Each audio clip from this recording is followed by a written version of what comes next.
Hey everyone, welcome back to Mini Bike Mike's Garage. So as you can see, I've got the next project up on the table. So if you've been following along for the last few weeks or longer than that, or maybe even if you're new and you just happen to see it, but I've got a 90 plus mile ride on mini bikes planned for October 14th, 2023. Today is September 20th, 2023. We're going to ride 90 miles. We're going to leave my shop here in Martinsville, Indiana, about 35 miles south of Indianapolis, central Indiana. We're going to leave my shop here in Martinsville, ride out 45 miles down to my parents. And my parents have collected some rather unique things over the years, antiques and so forth, a lot of tools and machinery. And anyway, so we're going to ride down there, kind of check out mom and dad's stuff, hang out just a little bit, and then ride back. The ride back will overlap a little bit, but I'm going to try and do it a couple different routes so you see some decent scenery. Hoping that on October 14th we are in peak fall leaf color season, so that should be fun. We're going to be on small bikes, so we're only going to go 40 mile an hour. We may have bursts where we go a little bit faster.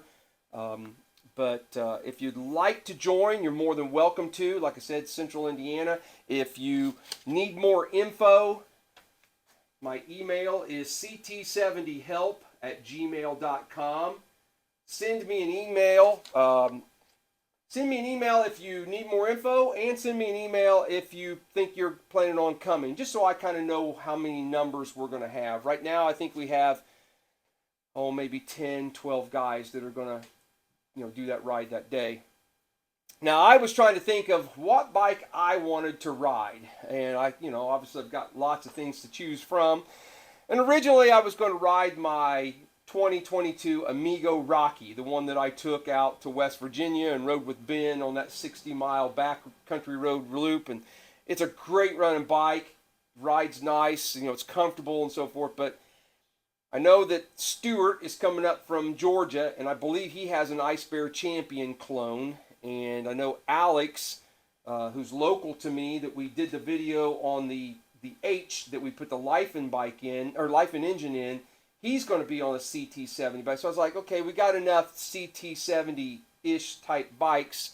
I probably don't need to ride one of those. So then I thought, well, okay, I've got a really nice Honda S65 with a Lifan 125. Well, then I got thinking, I got another local guy, Jim, who's going to ride with us, and he has an S65, I believe he's going to bring, and it's red, just like mine. So we don't really need two identical bikes. My son, I believe, is coming on a C110, that little blue one we did a video on a few months back. Scott down in Henderson, Kentucky, I think is coming up, and he's going to ride that Rupp, the CT70 clone Rupp that I had the videos on and sold it to him. So anyway, I don't think anybody's riding an SL70. So I pulled this bike out of storage, had it for a while. I don't think you guys have ever seen it. I've got a couple, like shipping container things just full of bikes, and so I pulled this one out, and I believe this is what I'm going to set up to do that 90-mile ride. Now, you know me, that's not really going to stay in there. It's not going to stay in there. I'll box it up, keep it with the harness and all the original parts. Don't freak out. It's okay. I'm not going to ruin the bike. But I'm going to build it so where it's fun for me to ride, and for me to ride it, it's going to get a 125cc in it. So I think this will be the next project we do. So I've got 20 days or something to get it, 24 days to get it ready before I need to ride, which should not be a problem. The bike's got a couple issues, and I'll bring you in and show them to you. But and I'll explain a little bit more about the bike, where I got it, and those sorts of things. So yeah, let's go ahead. Let's go ahead and get a closer look. So I believe I'm the third owner of this particular bike, and I believe it's spent its entire life in central Indiana. I think it was sold at Dreyer Honda in Indianapolis. The original owner was an older gentleman, and he rode it, had had it set up to ride with his grandkids and so forth. I'll show you something, some things he did here in just a little bit. But he had it for quite some time, and then he sold it, I believe, to the guy I bought it from, and that guy only had it for just a short period of time. I think he was just basically flipping it to make a couple extra bucks. But it's a decent little bike. I love the summer yellow. Here in my area, I don't seem to run across these very often. I have had lots of the reds, lots of the Aquarius blues, but this is only one of 2 summer yellow bikes I've ever had. Pretty complete. It's got the wrong tail light on it. You tell, like I said, he rode this, the original owner had grandkids, and I've got some frame repair to do. I got this is a big hole here, and then there's a smaller one on the other side. And according to the guy I bought it from, the original owner had welded on buddy pegs here on the frame.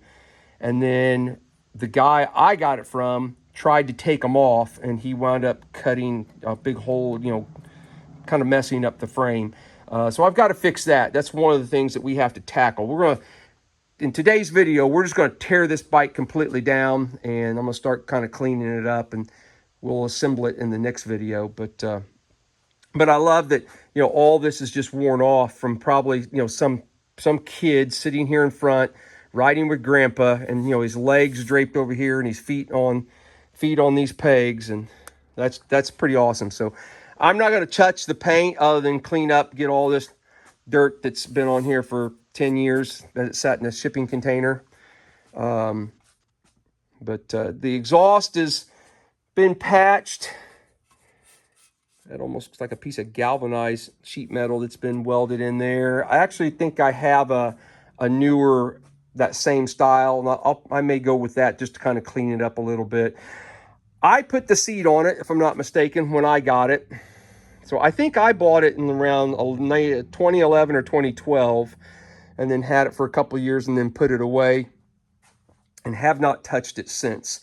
But I'm going to guess it was probably the grandkids maybe, but somebody at some point has got crazy with a little black paint, painted the frame black and the fork tubes and, some things that aren't supposed to be black or painted black. I don't know how much effort I'm going to put into trying cleaning all that up. We may put some,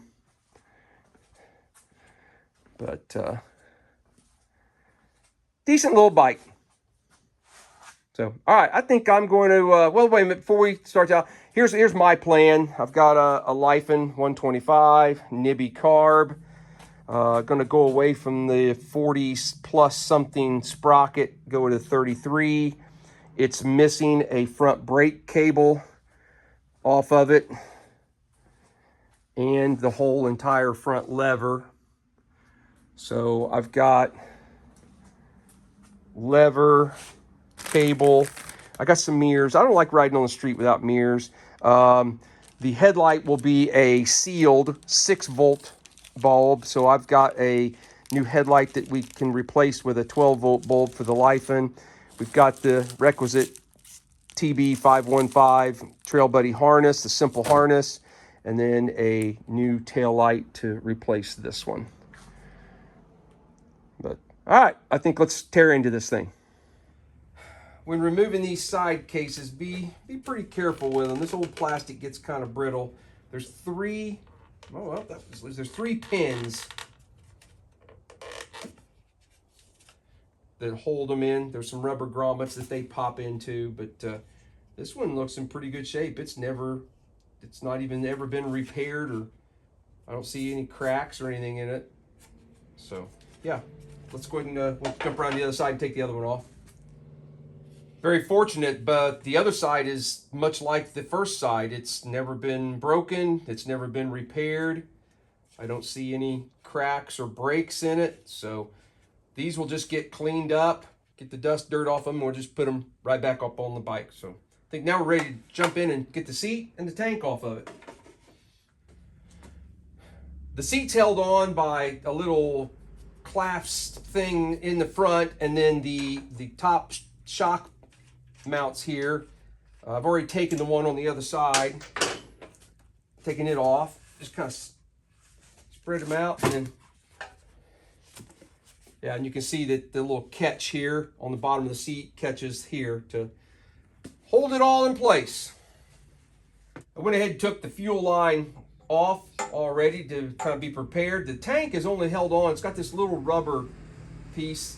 You got to kind of pull back, and that allows the tab to come up, and then it just slides off of the two rubber grommets here on the front of the frame. I'm going to take those off so we don't lose those. I've been known to knock those off and then they hit the floor and gone. So I'm going to, well, I got the opportunity. I think I'm going to go ahead and grab those and take them off.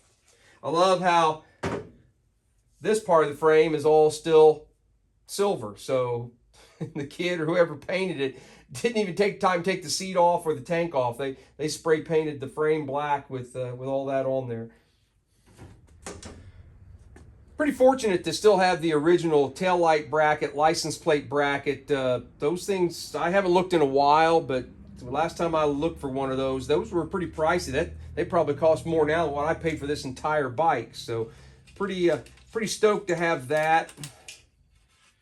I'm just going to cut this wiring, and don't get too, I'm not cutting the original harness. This is some wiring that I actually put on here when we made that ride in 2013.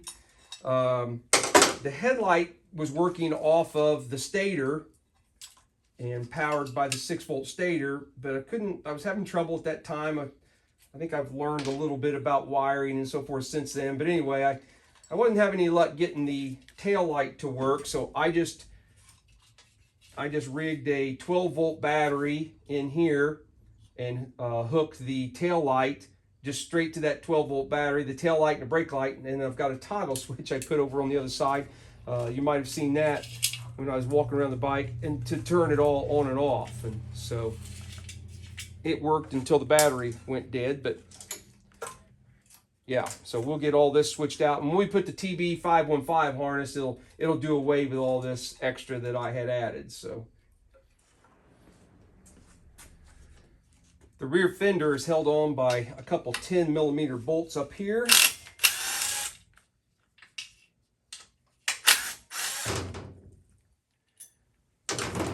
And then it just slides into a bracket. I think I can get it out with still the tire on. Yeah.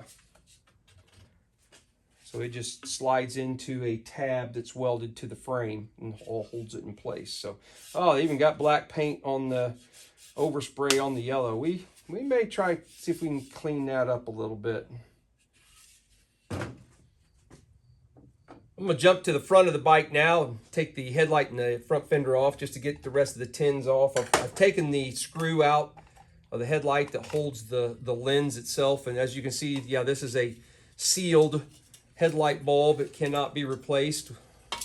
You had to replace this whole unit.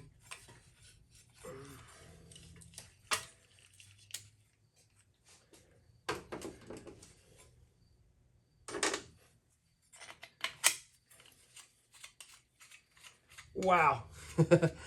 I'll show you the bolt here that they've got in this other side of the headlight here in just a second. This one's plenty long. Wait till you see this other one. Holy cow. Hope maybe it'll come out easy enough by hand.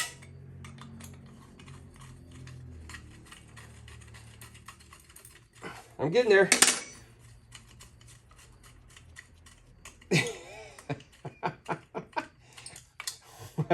They put about an 1.25 inch, 1.5 inch long bolt in there for something that needs to be about 3/4 of an inch long.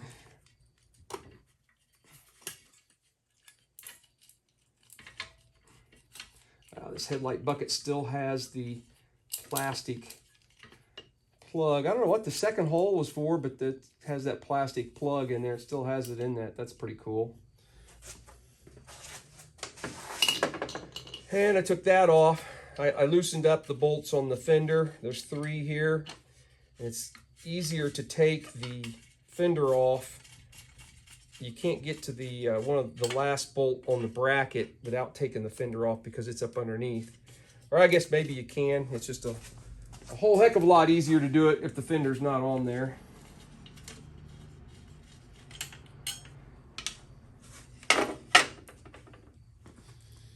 Fender's boy, she's, I don't know if that's going to show up on camera, but it's got some dents and dings, and we'll see if we can't straighten that out a little bit, get that overspray off of it. I certainly don't want to, you know, go beating on it too much and popping the original yellow paint. So we'll see what we can do there. Here you can see the 3 bolts that hold on the little bracket that actually the fender bolts to.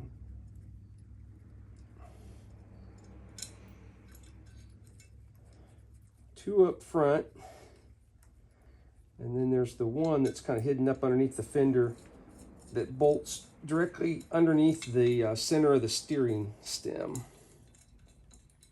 And that's the hard one to get to with the fender on there. With that out of the way, are you guys seeing this in the camera? Look at that, it looks like a great big huge acorn nut.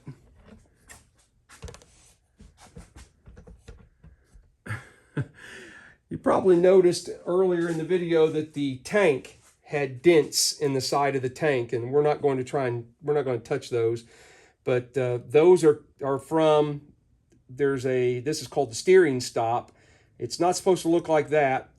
Just a little tab that sticks out, and then there are little tabs or pins that stick up on the forks here, and as you turn, it keeps the fork from going too far. Well, that's obviously they wrecked it and broke that off, and so these the fork tubes here hit the tank and dented the tank. Well, somebody has welded a great big huge, almost like a lug nut, like an acorn nut on there as a stop. So I guess it works. We'll leave it on there. These SL70K0s came with a couple options. I'm not sure how many options things that you could buy. I know one of them was a speedometer, which this bike has, and that's pretty rare. I've only had a couple of them that actually had a speedometer. And then the other thing is a horn. This bike did not come with the horn option. So, but they did opt to get the speedometer, which is nice.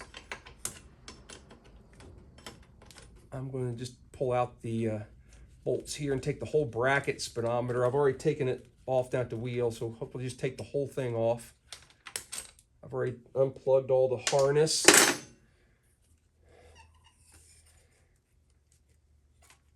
Well, there we go. I don't think I've shown this yet in this video.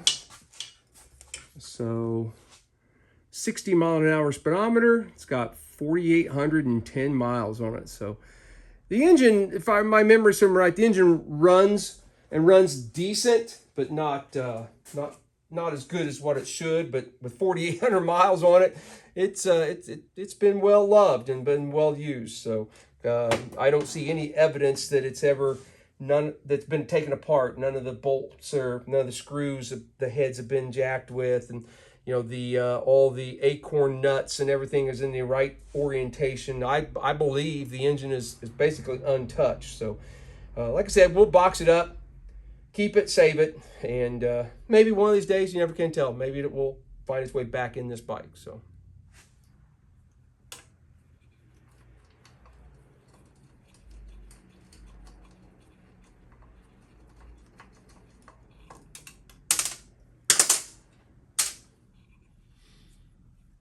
I pulled the coil, the key switch, and the entire harness out of the bike. So I may try and actually use the key switch with the Lifan. We'll see how that goes. You can rewire them and get it to do it, but I may just put a more modern switch. But I love the keychain that's on the key. You know, it's just a generic piece of plastic. I don't know, you know, it was probably a keychain, key ring or something, but someone has carved Honda and then colored it in. That's the only reason I would maybe want to keep that, just so I guess I could pull that off of that key and put it on mine, but I just thought that was kind of cool. So I think next I'm going to go ahead and take the handlebars off of it. So pull the slide out of the carb. See if we can get this clutch cable to play nicely with this. I have the hardest time with these things. Come on, let's pop out of there.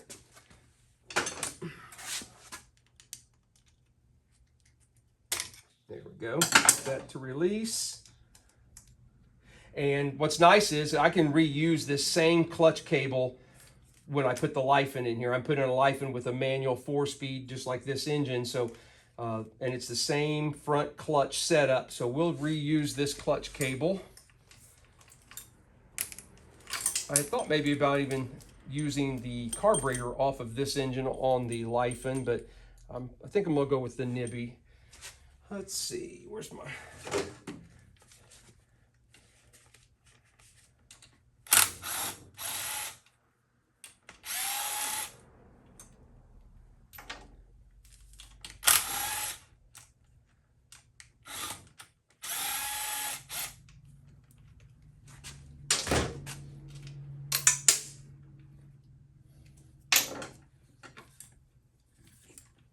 All right, that allows us to take that off.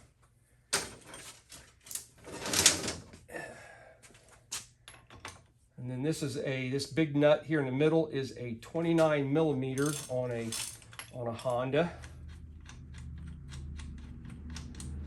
The clones use a 30 millimeter, but the original Hondas use 29.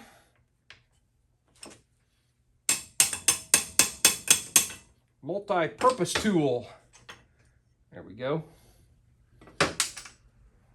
We're getting there, guys. We're getting there. So I think next I will jump in and maybe start taking some of the exhaust and getting ready to pull the engine out. May go ahead and take these little headlight ears off here too. I think you loosen these up. They'll just slide right off.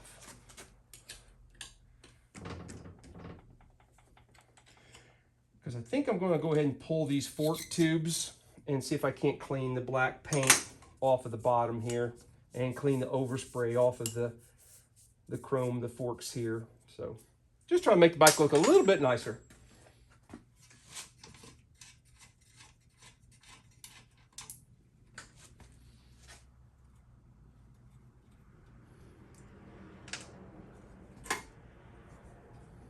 I was going to say, surprised me for a second. I thought maybe that didn't have the collars. I was expecting these to fall out, but they were stuck to it. Exhaust isn't really in bad shape, other than where they patched it here on the end. Let's take that off. Let's see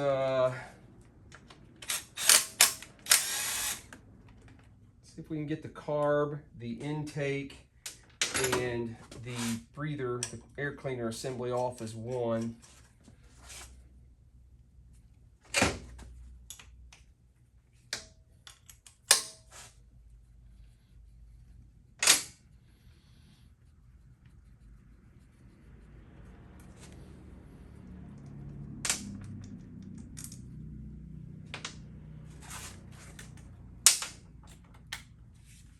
There's the top engine bolt. You got to take the nut off to be able to get the breather as a bracket that it grabs. All right, so now I'm hoping all of that will come off in one unit. There we go.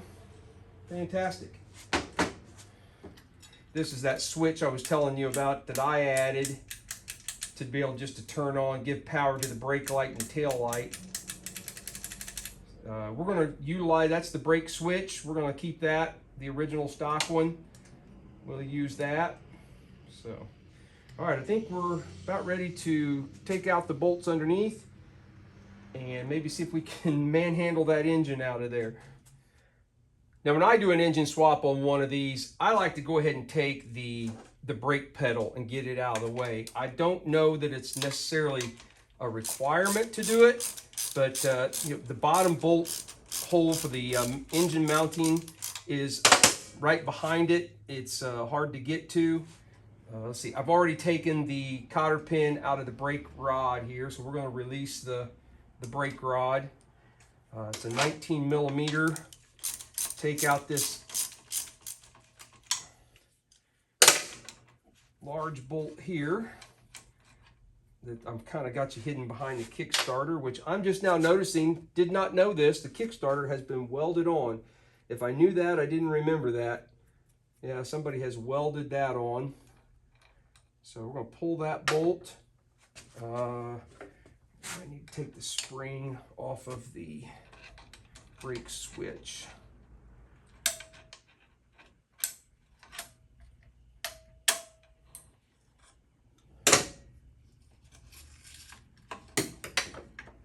Yep, there is a spring under there. We'll get into that when we go to reinstall it, how that goes. But that gets the brake pedal out of our way.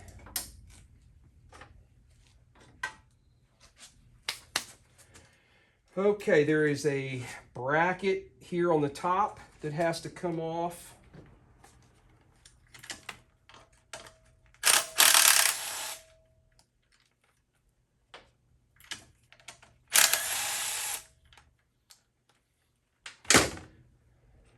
Just slides off, and that's where I had that. I don't think I drilled a hole. I think that hole was already there for that switch. Put these right back in the frame. I like to do this so I don't lose pieces.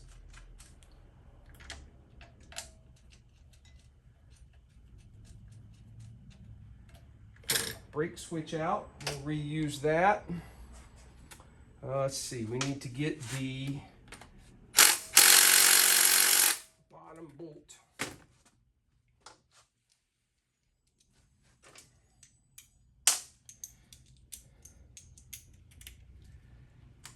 I might not have enough wrench here to do it.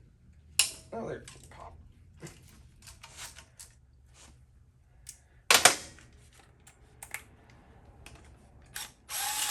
Awesome, came out.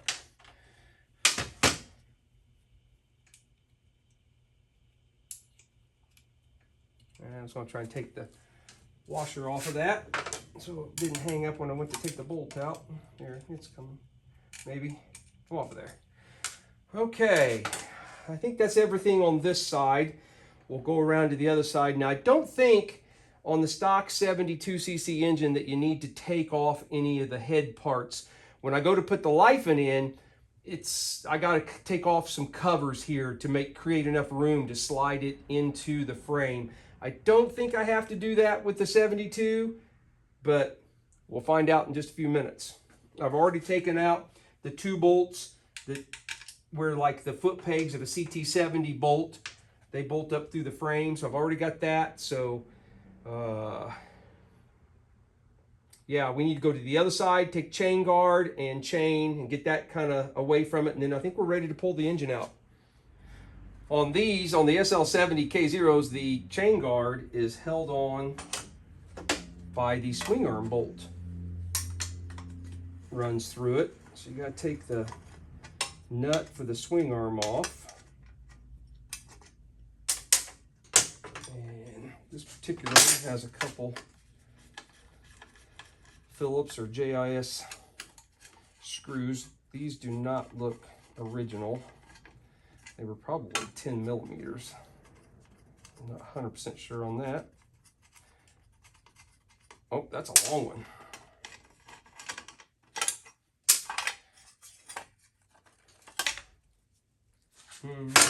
Hang on a second.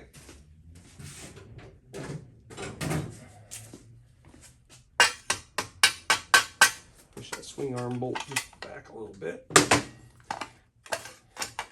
Now, no idea why it has a hole here. I'm not familiar with other SL70s having a hole in the chain guard right there. Somebody correct me in the comments, but I don't think that's stock. I think somebody's drilled that. Oh, what kind of good, oh wow, we've got weeds or something wrapped up in here. Huh.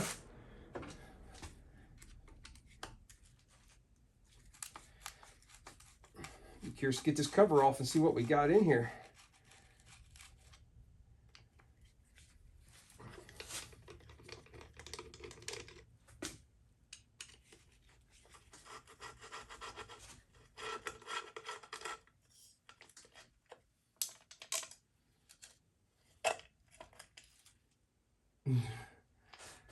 Boy, what a nasty mess. Oh, wow. Look.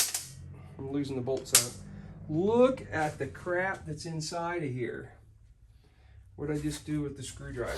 There it is. Wow. I don't think I... Holy cow. Sticks. Yeah. I don't think I've ever had this cover off of here before. I think I would have cleaned that out.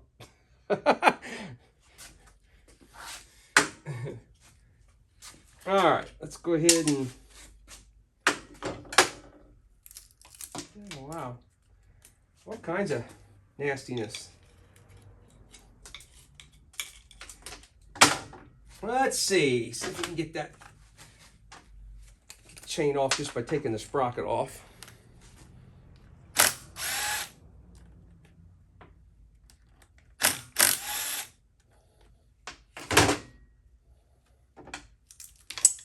There we go.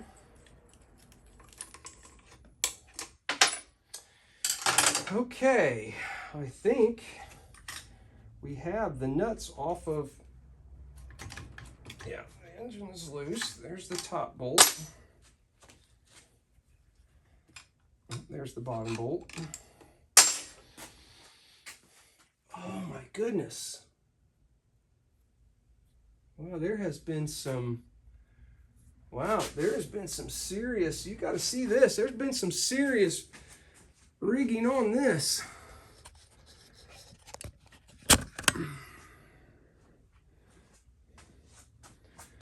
Look what someone's done to that flywheel.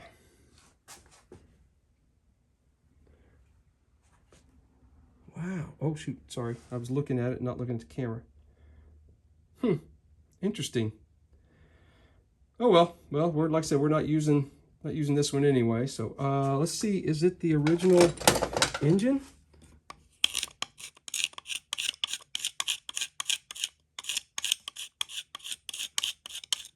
All right, SL70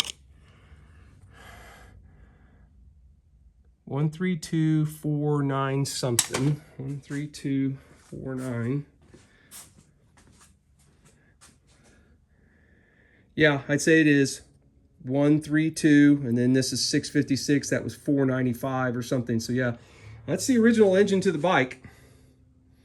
All right, let me put you back in the tripod, and then we'll see if we can get it to come out of there. Okay, here goes nothing.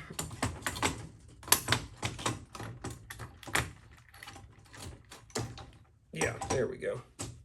Yeah, I thought that the original engines would come out fairly easy without having to take too much off of them. All right.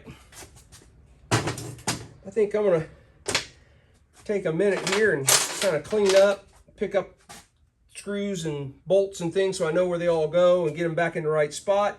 And then we will continue this breakdown, get the wheels off of it and so forth, because I want to change the brakes. Basically, I want to get it down to a bare frame, because I think I need to fix this frame where these buddy pegs were welded, and we may try and clean this frame back up and repaint it silver. So anyway, shut you guys down just for a minute. All right, so we're ready to pull off this rear wheel, and I tell you what, this bike has so many interesting things that previous owners have done. I'm guessing the threads on the axle adjuster were stripped or something, so they added some spacers, or they just didn't feel like, no, the threads actually look pretty good.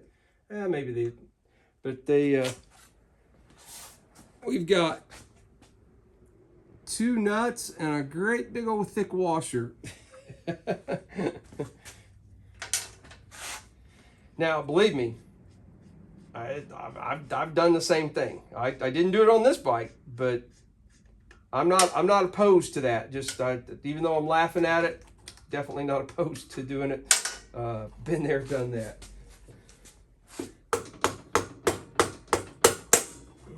That seems like that was not wanting to play well. It did move, which is good. Oh yeah, it's gonna come out of there. I was a little worried that that was going to get hung up. And they've done the same thing on this side with the same. Is that a little bearing? It is. That's not a thick washer. They used a bearing as a spacer. Love it. Love it, love it. Okay, so now we can pull the, oh, you know what? Well, yeah, if I pull the brake off, maybe. Let me do this. Can I get it off of there? No, I need to get the brake stay arm off. Hell, it's even got a bolt for a spacer, or I'm sorry, it's got a nut. And they've got a nylon lock. They've got a nylon locking nut. What the heck?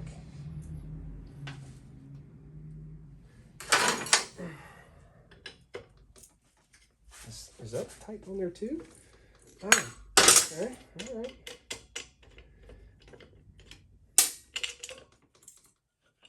All right, now we can go. Get the spacer out of the way. Take the chain off. There's our rear wheel, so we can change the sprocket. We're going to put new brakes on it all the way around. Let's see if we can pull this swing arm bolt.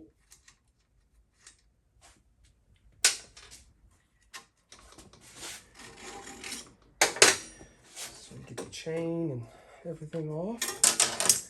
Oh, yeah, I forgot to take the shocks off, didn't I? That might be a trick now that I've loosened that. That one. Come around that side.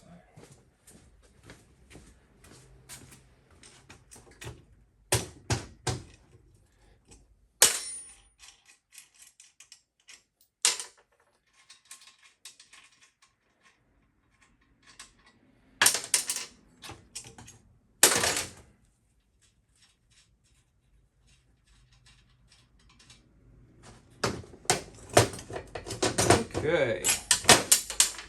Swing arm, change, box. I don't know that I'm gonna pull the kickstand. We may just clean the frame up with that on there. All right, so the last thing I want to do is get set up, and let's pull the front tire off.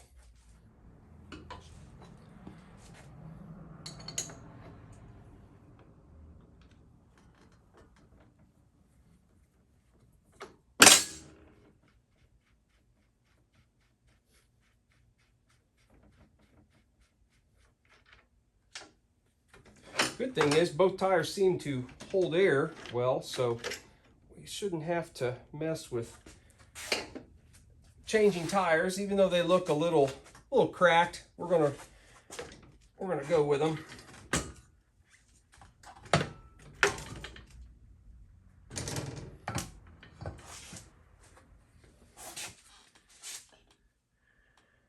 Yep, there was a speedo gear in there and everything. So yeah, I remember that the speedometer works, so that's good. All right, let's. The last thing I want to do is take those forks off of there.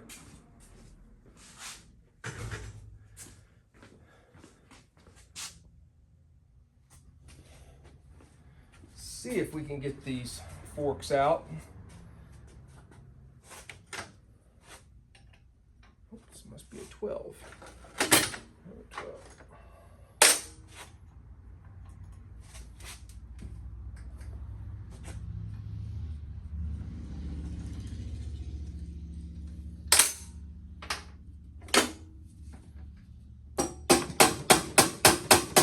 Yeah, we may have to work on spreading those a little bit. All right, let me get set up so I'm not wrestling the whole frame here, and then we'll see if we can take that out. So we're gonna lube it up a little bit here. I've taken the bolts off of each one. Got a screwdriver that I've broke half a dozen different times. I'm gonna try.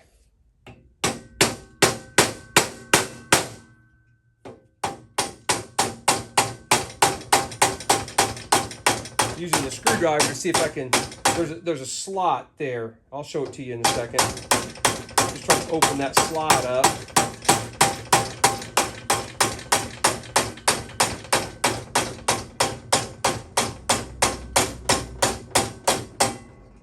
There's one.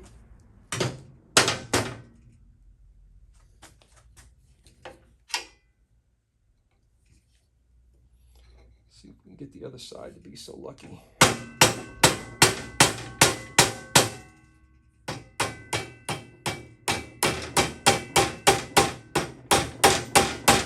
The whole thing is going to slide on me.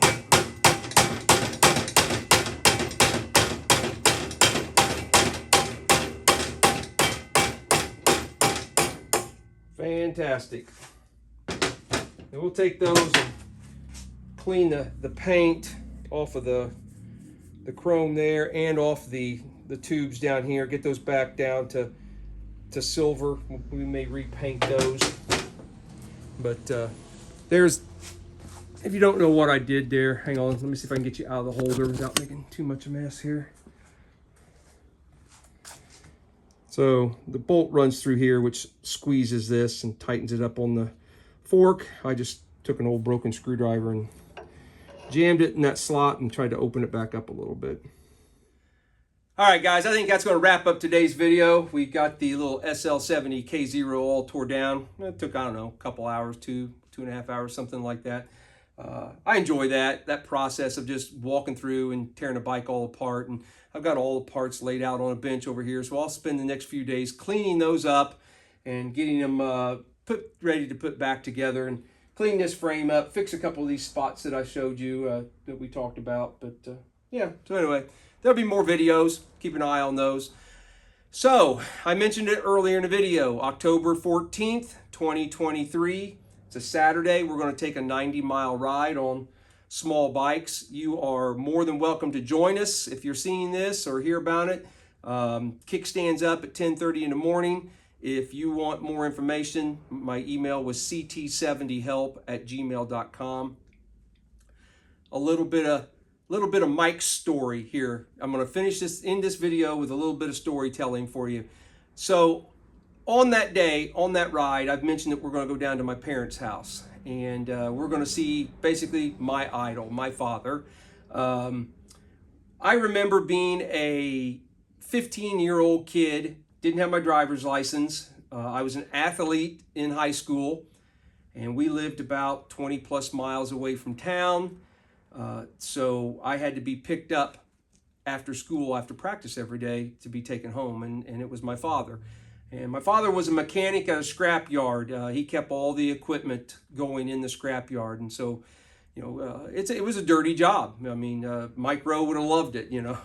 So, and being a 15-year-old kid and being stupid, you know, you have these images, and, you know, these self-images and so forth, and you want to portray a particular image. And, you know, my father and the way he looked after a day's worth of work didn't really present the type of image that I was trying to present to my friends and the people around me. And I remember being in high school, and I'll just come out and say it, you know, a few times being embarrassed by these. Some people ask me why I don't wear gloves, and I have no problem with gloves. If you want to wear gloves or don't wear gloves when you work on a project, I don't give a rat's ass. That's 100% up to you. But I choose not to wear gloves because of my father. I remember as a teenager looking at those hands, and now obviously he would wash and scrub and clean his hands the best he could every single day. But when you do this every single day, you can't get, it just doesn't come out, you know. And so I remember it was probably in my early 20s, and now I'm married and kids, and, you know, I'm trying to make a living for my family and so forth, that it finally dawned on me the effort that it took my father to have the hands that he has. And how hard he worked for us to get those hands. And so every chance I get dirty hands. That's as a reminder of Dad. You know, he's still around. You'll meet him if you come out for the ride. He's 82. He just turned 82 this summer, and still gets out and works every day, and still gets his hands dirty. And so anyway, love you, Pop. Look forward to seeing you on October 14th, and the rest of you guys out there, if you want to join and come meet Dad and see the amazing amount of stuff that he has, it's pretty cool. And if you enjoy riding little bikes, you can do that too and join us. If you're going to join us and you have a significant other, a spouse or whatever, my wife does have, as of right now, I think 5 empty seats in our SUV, and she'll be driving along and going down. So if you have a significant other that would like to make the trip with you, feel free to bring them along, and hopefully we'll have a seat for them to ride. So anyway, guys, thanks a lot. I'll keep working on this SL70, and I'll see you on the next video. See ya.